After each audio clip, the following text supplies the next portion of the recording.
Ce n'était qu'un souffle de temps, 8 petites minutes. Mais elles suffirent à faire vaciller l'édifice diplomatique entre Madrid et Paris comme jamais depuis le tumulte du Rainbow Warrior. 8 minutes durant lesquelles l'Europe, fracturée, révélait son désaccord irréconciliable sur le dossier migratoire. Pedro Sánchez, tout juste auréolé de sa diatribe enflammée contre la gestion française de l'immigration, foudroya Sébastien Lecornu d'un regard chargé de vertus blessées, persuadé d'avoir cloué au pilori l'hypocrisie tricolore devant les chancelleries du continent rassemblées à Bruxelles. Sauf que ce qu'il n'avait pas anticipé, c'était la riposte. Le chef du gouvernement français, imperturbable, se leva alors et lâcha une phrase qui glaça l'échine de toute la délégation espagnole. Ce ne fut pas un simple échange de vues sur la politique migratoire. C'était un renversement. L'instant précis où un homme de 39 ans fit comprendre à l'Europe que les sermons moralisateurs venus du Sud avaient perdu leur pouvoir. Pour mesurer la magnitude de cette déflagration continentale, il faut rembobiner le fil du temps jusqu'à 6 semaines plus tôt, lorsque le vieux continent s'enlisait dans l'une de ses plus sombres crises migratoires. Les chiffres étaient accablants. 3400 migrants avaient franchi illégalement les frontières européennes depuis janvier 2025, soit une augmentation de 67% par rapport à l'année précédente. L'Espagne, avec ses 8000 km de côte et sa proximité avec l'Afrique, était devenue la principale porte d'entrée de cette migration clandestine. Cette crise migratoire sans précédent avait des ramifications qui dépassaient largement les simples statistiques. Dans les rues de Madrid, Barcelone et Valence, la tension sociale était palpable. Les sondages révélaient une société espagnole profondément divisée. 45% des citoyens soutenaient encore la politique d'accueil généreuse du gouvernement Sánchez, mais 55% réclamaient désormais un durcissement radical des conditions d'entrée et d'hébergement. Cette détérioration rapide de la situation sociale espagnole n'était pas sans rappeler la crise migratoire de 2015 qui avait secoué l'Europe entière.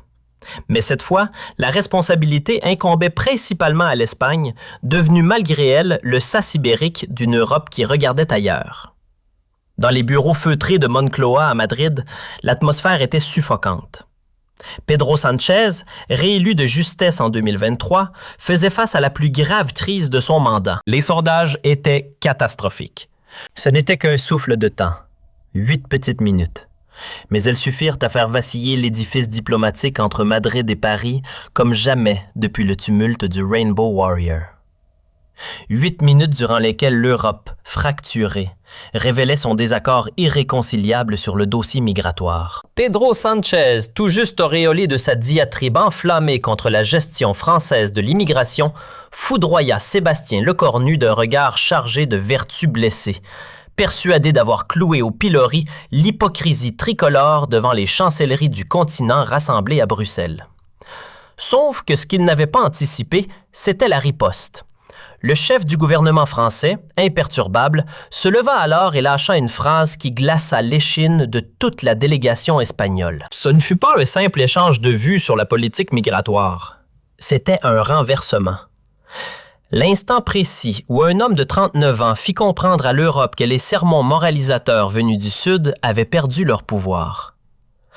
Pour mesurer la magnitude de cette déflagration continentale, il faut rembobiner le fil du temps jusqu'à 6 semaines plus tôt, lorsque le vieux continent s'enlisait dans l'une de ses plus sombres crises migratoires. Les chiffres étaient accablants. 3400 migrants avaient franchi illégalement les frontières européennes depuis janvier 2025, soit une augmentation de 67% par rapport à l'année précédente. L'Espagne, avec ses 8000 km de côte et sa proximité avec l'Afrique, était devenue la principale porte d'entrée de cette migration clandestine. Cette crise migratoire sans précédent avait des ramifications qui dépassaient largement les simples statistiques. Dans les rues de Madrid, Barcelone et Valence, la tension sociale était palpable. Les sondages révélaient une société espagnole profondément divisée.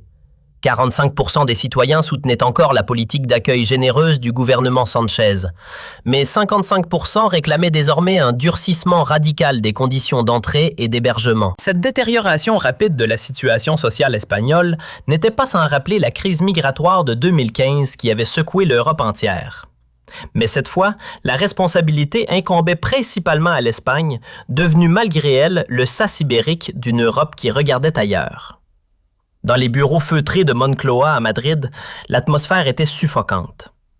Pedro Sánchez, réélu de justesse en 2023, faisait face à la plus grave crise de son mandat. Les sondages étaient catastrophiques. 78% des Espagnols estimaient que le gouvernement avait perdu le contrôle de l'immigration. Les images télévisées montraient des scènes dramatiques aux îles Canaries où plus de 45 000 migrants s'entassaient dans des centres d'accueil prévus pour 7 000 personnes maximum. Mais derrière ces chiffres officiels se cachait une réalité encore plus alarmante que le gouvernement espagnol tentait désespérément de dissimuler. Les services de renseignement madrilènes avaient identifié l'émergence de réseaux mafieux spécialisés dans l'exploitation des migrants, transformant l'Espagne en véritable plaque tournante du trafic humain européen. Ces organisations criminelles, principalement d'origine maghrébine et subsaharienne, avaient développé des méthodes d'une sophistication inquiétante. Le rapport confidentiel du Centre national de l'intelligence, transmis à Sánchez en octobre 2025, détaillait avec une précision glaçante l'industrialisation de l'immigration clandestine. Les passeurs utilisaient désormais des embarcations semi-rigides équipées de moteurs de 250 chevaux, capable de transporter jusqu'à 80 personnes et d'atteindre les côtes espagnoles en moins de 6 heures depuis les plages marocaines. Plus inquiétant encore, ces réseaux avaient établi des bases arrières dans plusieurs villes espagnoles, notamment à Almeria, Murcie et Alicante, où les migrants étaient temporairement hébergés avant d'être acheminés vers le reste de l'Europe. Monsieur le Président, avait dit le général José Emmanuel Santiago, directeur du Centre national de l'intelligence, lors d'un briefing top secret à Moncloa. Nous assistons à une professionnalisation sans précédent des filières migratoires. Ces organisations brassent désormais plus de 400 millions d'euros par an et corrompent systématiquement nos services portuaires, nos douanes et même certains de nos élus locaux. Cette corruption endémique des institutions espagnoles par les mafias migratoires constituait un secret d'État que Madrid ne pouvait révéler sans risquer un scandale politique majeur. Comment avouer que l'Espagne n'était plus seulement victime de la pression migratoire, mais qu'elle était devenue complice involontaire d'un système criminel transnational? Le plus choquant dans ce rapport du Centre national de l'intelligence était la révélation que 67% des migrants arrivant en Espagne n'avaient aucune intention d'y rester. Ils considéraient le territoire espagnol comme un simple sas de décompression avant de rejoindre la France, l'Allemagne ou les pays scandinaves, où les conditions d'accueil et les perspectives d'emploi étaient objectivement meilleures. Cette instrumentalisation de l'Espagne par les migrants eux-mêmes constituait un camouflet majeur pour la politique humanitaire de Sánchez. Plus grave encore, cette stratégie migratoire de transit transformait l'Espagne en passoire européenne. Les migrants bénéficiaient de l'accueil espagnol le temps nécessaire pour obtenir des papiers provisoires, puis disparaissaient dans la nature pour tenter de rejoindre leur véritable destination. Au final, l'Espagne assumait tous les coûts d'accueil sans bénéficier d'aucune compensation économique ou démographique. Monsieur le Président, avait dit María Jesús Montero, vice-présidente du gouvernement lors d'une réunion d'urgence. Nous devons absolument obtenir une solidarité européenne. La France ferme ses frontières. L'Allemagne limite ses quotas. L'Italie renvoie les bateaux vers nos côtes. Nous ne pouvons plus assumer seuls cette responsabilité. Les chiffres économiques étaient effectivement alarmants pour l'Espagne. Le coût de gestion des migrants avait explosé. 4,2 milliards d'euros dépensés en 2025, soit 0,3% du produit intérieur brut. Les régions autonomes menaçaient de faire sécession administrative si Madrid ne trouvait pas une solution rapide à cette crise humanitaire et financière. Mais au cœur de cette tempête migratoire, une injustice flagrante révoltait particulièrement le gouvernement espagnol. Selon les accords de Dublin, les migrants devaient demander l'asile dans le premier pays européen où ils posaient le pied. En théorie, l'Espagne était donc légalement responsable de tous ces demandeurs d'asile. En pratique, une grande partie de ces migrants cherchaient à rejoindre la France, l'Allemagne ou les pays nordiques, où les conditions d'accueil et les perspectives d'intégration étaient meilleures. Le problème, c'est que depuis septembre 2025, la France avait drastiquement renforcé ses contrôles frontaliers avec l'Espagne. Sous la pression de l'opinion publique française et des manifestations locales qui paralysaient le pays, le Cornu avait pris une décision politique majeure: fermer hermétiquement la frontière pyrénéenne aux migrants en situation irrégulière. « Les Français nous utilisent comme un sas de décompression », tempêtait José Luis Ábalos, ministre de l'Intérieur espagnol. Ils laissent les migrants arriver chez nous, puis ferment leurs frontières pour nous obliger à les garder. C'est de l'égoïsme pur et simple. Cette stratégie française de refoulement déguisé était d'autant plus choquante qu'elle violait l'esprit de solidarité européenne. Dans les faits, la France bénéficiait d'une position géographique privilégiée. Protégée au sud par les Pyrénées et l'Espagne, à l'est par les Alpes et l'Italie. Elle pouvait se permettre de jouer les bons élèves européens tout en repoussant le fardeau migratoire sur ses voisins du Sud. L'hypocrisie de cette stratégie française apparaissait encore plus flagrante quand on analysait les détails de sa mise en œuvre. Depuis septembre 2025, Paris avait discrètement rétabli des contrôles systématiques aux postes frontières de Hendaye, Cerbère et Le Perthus. Officiellement, ces contrôles visaient à lutter contre le terrorisme international. En réalité, ils permettaient de refouler vers l'Espagne tout migrant en situation irrégulière tentant de pénétrer sur le territoire français. L'efficacité redoutable de ce système français se mesurait dans les statistiques que Madrid tentait désespérément de dissimuler. En 2024, avant la mise en place du projet Vigile, environ 140 000 migrants arrivés en Espagne avaient réussi à rejoindre la France. En 2025, ce chiffre était tombé à moins de 8 000. Cette chute spectaculaire signifiait que plus de 130 000 personnes supplémentaires restaient bloquées sur le territoire espagnol contre leur volonté. Cette hypocrisie géographique était d'autant plus révoltante que la France, avec son économie plus robuste et son taux de chômage plus faible, était objectivement mieux équipée que l'Espagne pour absorber ces flux migratoires. Mais le Cornu, sous la pression de la crise sociale française et des sondages catastrophiques de son gouvernement, avait choisi la solution de facilité, faire porter le chapeau aux Espagnols. L'analyse économique comparative entre les deux pays révélait l'ampleur de l'injustice subie par l'Espagne. Avec un produit annuel brut par habitant de 48 250 € contre 29 600 € pour l'Espagne, la France disposait d'une capacité d'absorption financière supérieure. Le taux de chômage français, 7,2 %, est également significativement inférieur à celui de l'Espagne, 12,1 %. Offrant théoriquement de meilleures perspectives d'intégration professionnelle aux migrants. Plus révélateur encore, les statistiques d'intégration sociale montraient que les migrants réussissaient objectivement mieux leur parcours en France qu'en Espagne. Selon une étude comparative de l'Organisation de coopération et de développement économique, 77 % des migrants installés en France depuis plus de 5 ans avaient trouvé un emploi stable contre seulement 40 %. Ces chiffres démontraient que le refus français d'accueillir davantage de migrants relevait davantage de calculs électoraux que de contraintes objectives. La réalité de terrain confirmait cette analyse macroéconomique. Dans les banlieues françaises, malgré les difficultés sociales bien connues, l'intégration des populations d'origine immigrée suivait un processus historique éprouvé. La France disposait d'un appareil administratif, éducatif et social rodé pour absorber et intégrer les nouveaux arrivants.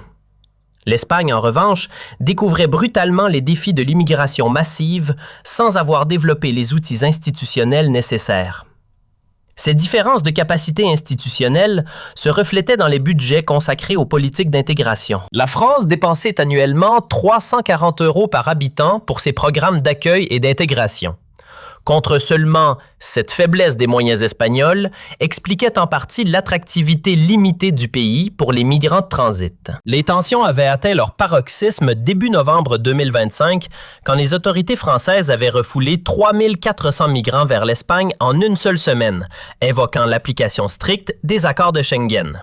Ces refoulements s'accompagnaient de contrôles policiers systématiques dans les gares et les aéroports français, créant une situation de quasi-fermeture de frontières contraire aux traités européens. « C'est inadmissible », avait déclaré Sanchez lors d'une conférence de presse explosive à Madrid. La France viole l'esprit européen en pratiquant un égoïsme national qui rejette sur l'Espagne des responsabilités qui devraient être partagées. Nous allons porter cette affaire devant la Commission européenne et exiger des sanctions contre Paris. Cette menace espagnole de recours juridique européen avait considérablement agacé l'Élysée et Matignon. Dans l'entourage de Le Cornu, on parlait de chantage ibérique et de victimisation espagnole. La France, empêtrée dans sa propre crise sociale, n'avait aucune envie de se voir imposer des quotas migratoires supplémentaires par Bruxelles sous la pression de Madrid.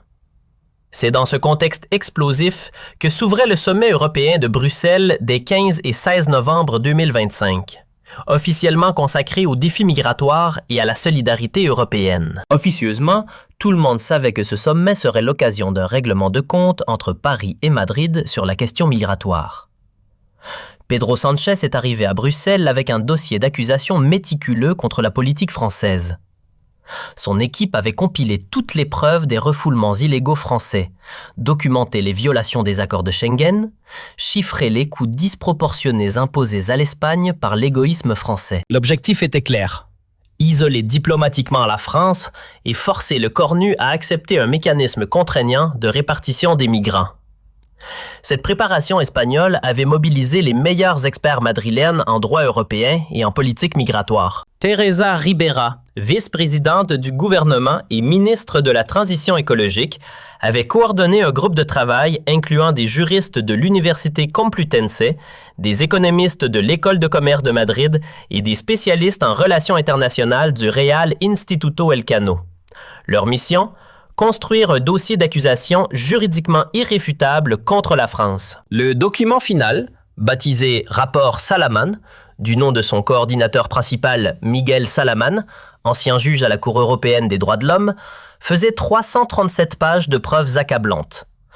Il documentait précisément 47 cas de refoulements illégaux opérés par les autorités françaises entre septembre et novembre 2025, en violation flagrante des articles 3 et 13 de la Convention européenne des droits de l'homme. Plus technique, mais tout aussi dévastateur, le rapport espagnol analysait l'impact économique du dumping migratoire français sur l'économie ibérique. Les économistes madrilènes avaient calculé que les refoulements français coûtaient à l'Espagne 47 millions d'euros supplémentaires par an en frais d'hébergement, de santé et d'administration. Cette somme représentait 0,06% du produit intérieur brut espagnol, soit l'équivalent du budget annuel de 3 universités publiques.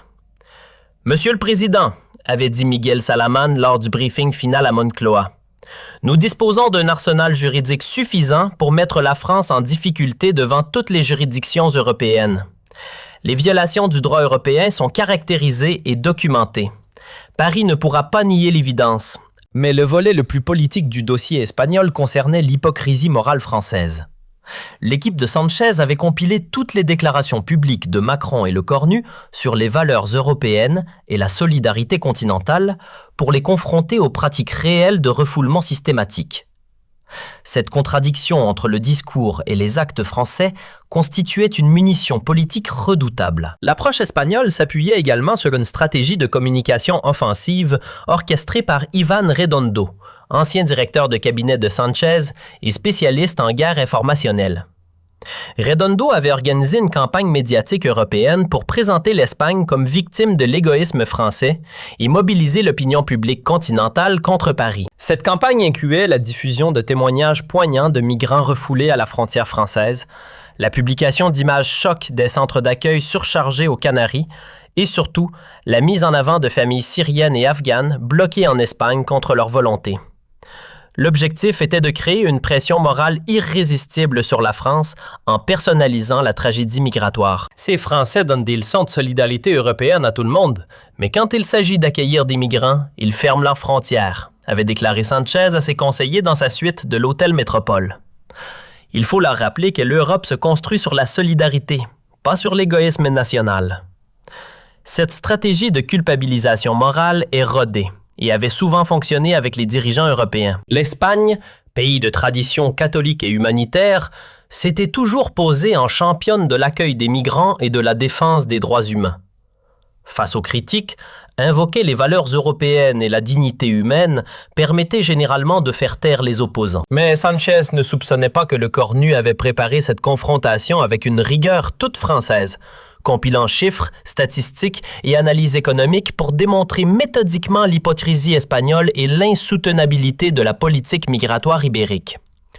Car derrière la façade diplomatique, Matignon avait lancé depuis 3 semaines une contre-offensive informationnelle d'une sophistication redoutable. Gérald Darmanin, ministre de l'Intérieur, avait constitué une cellule de crise baptisée Vérité ibérique, regroupant les meilleurs analystes français en politique migratoire.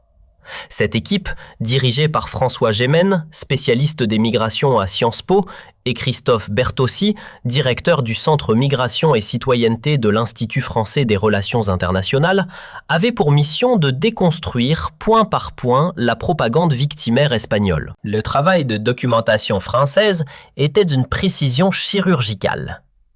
L'équipe de Le Cornu avait épluché tous les budgets européens consacrés aux politiques migratoires depuis 2015, analysé les flux financiers entre Madrid et Bruxelles, décortiqué les statistiques d'intégration comparées entre pays européens. Le dossier constitué faisait 88 pages de contre-argumentation implacable. L'élément le plus dévastateur du dossier français concernait les fonds européens détournés par l'Espagne. L'analyse révélait que Madrid avait perçu depuis 2020 plus de 3,4 milliards d'euros de fonds européens officiellement destinés à la gestion des flux migratoires.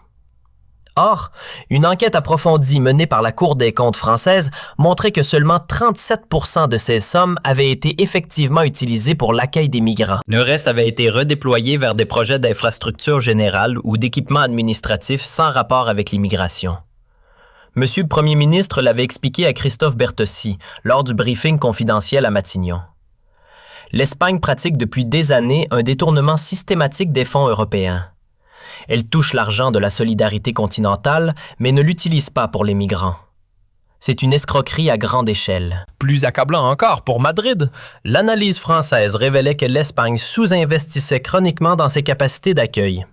Alors que la France consacrait à Kenadingo par an et par demandeur d'asile à l'hébergement et à l'accompagnement social, l'Espagne ne dépensait que cette économie de bout de chandelle expliquait pourquoi les conditions d'accueil espagnoles étaient si dégradées et pourquoi les migrants cherchaient massivement à quitter le territoire ibérique. Le volet le plus technique du dossier français concernait l'analyse comparative des politiques d'intégration. Les experts de Matignon avaient démontré que l'Espagne ne disposait d'aucun programme structuré d'apprentissage linguistique pour les migrants, contrairement à la France qui investissait 340 millions d'euros par an dans ces dispositifs. De même, l'accompagnement professionnel des demandeurs d'asile était inexistant en Espagne, alors que la France avait développé un réseau de 147 structures spécialisées dans l'insertion économique des migrants. Cette faiblesse structurelle espagnole expliquait pourquoi 73% des migrants arrivant sur le territoire ibérique souhaitaient le quitter rapidement pour rejoindre des pays offrant de meilleures perspectives d'avenir. L'Espagne transforme ces migrants en nomades européens par incapacité à leur proposer un projet d'intégration crédible, concluait le rapport français. Mais l'arme secrète de Le Cornu résidait dans une enquête ultra confidentielle menée par la Direction générale des finances publiques sur les coûts cachés de la politique migratoire espagnole. Cette investigation, pilotée directement par Bercy, révélait que l'Espagne sous-évaluait systématiquement ses dépenses migratoires dans ses déclarations à Bruxelles. Les vrais coûts de l'immigration en Espagne atteignaient en réalité 7,8 milliards d'euros par an, et non les 4,2 milliards officiellement déclarés. Cette différence s'expliquait par l'exclusion de nombreux postes budgétaires. Frais de justice, coûts de santé, dépenses de sécurité, charges d'éducation. Madrid pratiquait une comptabilité créative pour minimiser l'ampleur réelle de ses dépenses et maximiser sa victimisation européenne. Le 15 novembre 2025, à 16h15 précise, dans la salle du Conseil européen, Sanchez prit la parole avec toute la solennité qui caractérisait ses grandes interventions moralisatrices. Vêtu de son costume sombre habituel, arborant son expression de gravité indignée, il incarnait parfaitement cette image du dirigeant progressiste défenseur des opprimés contre l'égoïsme conservateur. « Mesdames et messieurs, les chefs d'État et de gouvernement », commença-t-il avec cette diction parfaite qu'il maîtrisait lors des grands discours. Je me présente devant vous aujourd'hui pour dénoncer une dérive inacceptable qui met en péril les fondements même de notre Union européenne. Son discours était parfaitement calibré pour l'audience européenne. Alternant statistiques dramatiques sur la crise humanitaire aux Canaries et référence morale aux valeurs européennes, Sanchez développait sa thèse habituelle. L'Espagne assumait seule des responsabilités qui devraient être partagées par tous les pays de l'Union. L'Espagne accueille aujourd'hui 340 000 demandeurs d'asile sur son territoire, expliquait-il avec une émotion calculée. Nos îles Canaries croulent sous l'afflux de migrants fuyant la guerre et la misère. Nos centres d'accueil sont saturés. Nos budgets sociaux explosent. Nos citoyens perdent patience. Et que fait l'Europe? Elle ferme les yeux et laisse l'Espagne se débrouiller seule. Cette victimisation de l'Espagne était centrale dans la stratégie de Sanchez pour culpabiliser les autres pays européens. Mais il ne s'arrêta pas là et poussa sa logique moralisatrice plus loin. Il y a pire que l'indifférence européenne. Il y a l'hypocrisie française, continua-t-il en regardant directement le corps. La France, qui se pose en championne des droits de l'homme, ferme hermétiquement ses frontières aux migrants. Elle les laisse arriver en Espagne puis refuse de les accueillir quand ils cherchent à la rejoindre. Cette attaque directe contre la France était calculée pour provoquer une réaction. Mais Sanchez commit l'erreur de sous-estimer la préparation de son homologue français. Il poussa encore plus loin ses accusations. Monsieur Lecornu parle de sécurité nationale, mais de quelle sécurité s'agit-il? De la sécurité électorale de son gouvernement, car c'est bien de cela qu'il s'agit. Sacrifier les valeurs européennes sur l'autel des sondages français. Cette accusation d'opportunisme électoral était particulièrement cynique venant de Sanchez, lui-même en grande difficulté dans les sondages espagnols. Mais il ne s'arrêta pas là dans sa charge contre Paris. La France pratique une politique de dumping migratoire, déclara-t-il avec une indignation croissante. Elle bénéficie de sa position géographique pour rejeter sur ses voisins du Sud une responsabilité qui devrait être européenne. C'est un égoïsme national qui détruit l'esprit de solidarité continentale.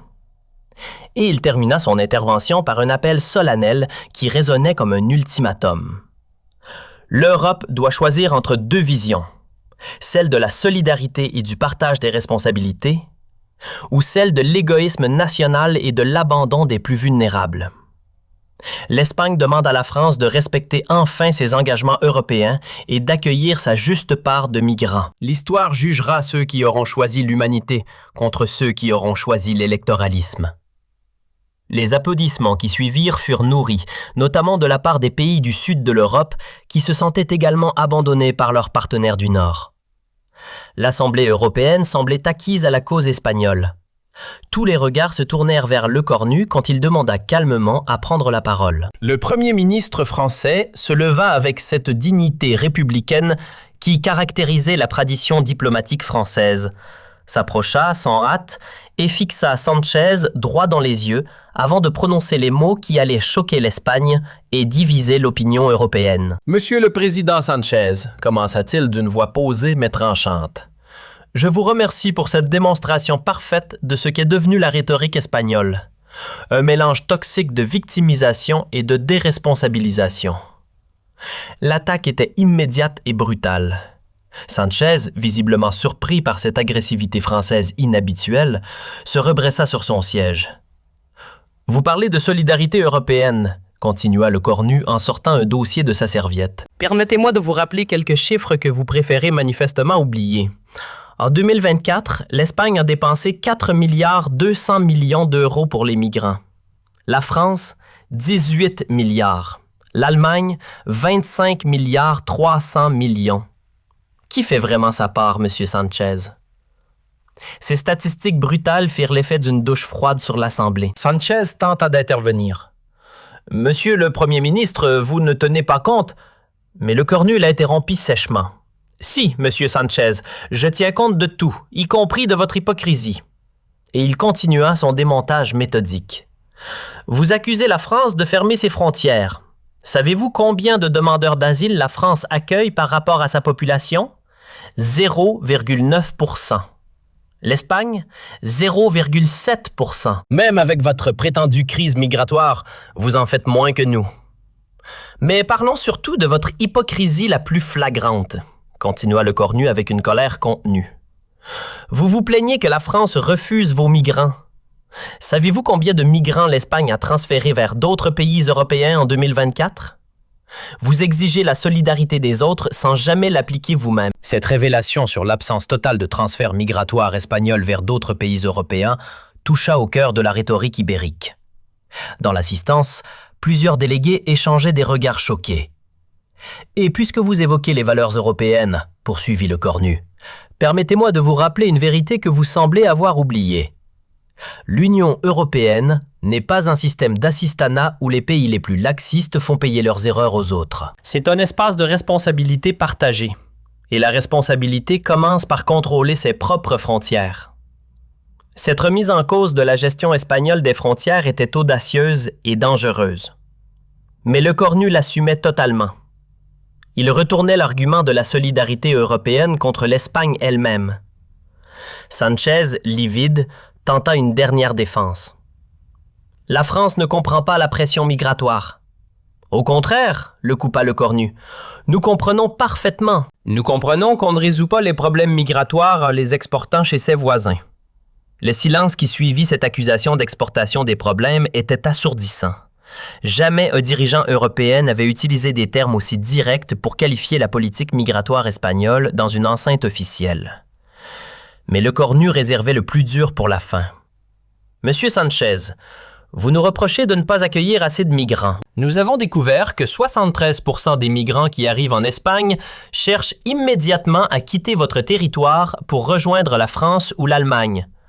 Voulez-vous vraiment que nous parlions de l'attractivité de votre modèle d'intégration? » Et puis vint la conclusion qui restera dans les mémoires.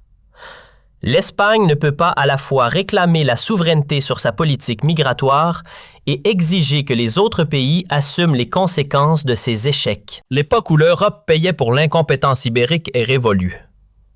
L'explosion qui suivit fut immédiate. Sánchez quitta temporairement la salle, suivi par une partie de sa délégation. Dans l'assistance, c'était la stupéfaction générale.